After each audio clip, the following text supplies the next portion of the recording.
je m'appelle Marie Levrault.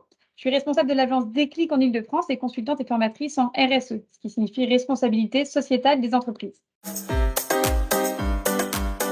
L'agence Déclic, c'est un cabinet de conseil en stratégie responsable qui accompagne les collectivités et les entreprises privées dans la définition et le déploiement de leur stratégie responsable.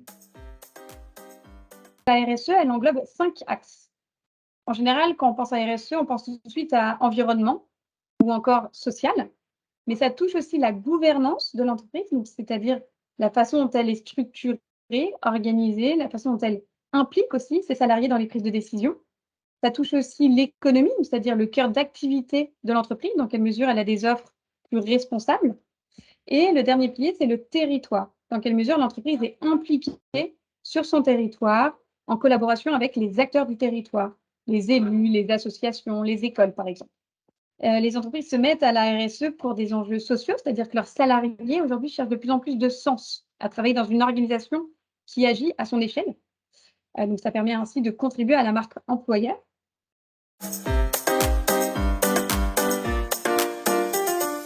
Pour construire sa stratégie RSE, on a commencé par une phase de diagnostic. L'objectif, c'était de faire un état des lieux de la RSE, savoir d'où part Galéo et d'identifier les pistes d'amélioration. Donc, pour faire ce diagnostic, on a envoyé un questionnaire à l'ensemble des salariés, près d'un tiers des salariés qui ont pu y répondre, et on a animé 3 ateliers collectifs qui rassemblaient une trentaine de collaborateurs. Voilà, donc ces différents ateliers et ce questionnaire nous ont permis de recenser l'ensemble des actions déjà mises en place en matière de RSE. Ça permet vraiment de capitaliser sur l'existant et de voir que Galéo fait déjà pas mal d'actions en matière de RSE. Et ça nous a permis aussi d'identifier des mots-clés à intégrer dans sa raison d'être. Donc c'est ça qui nous a permis de formaliser la raison d'être de Galéo courant avril-mai. Donc la raison d'être, hein, c'est le pourquoi d'une entreprise au-delà de son chiffre d'affaires. C'est un excellent outil pour fédérer, mobiliser ses collaborateurs ainsi que ses parties prenantes externes dans un objectif commun.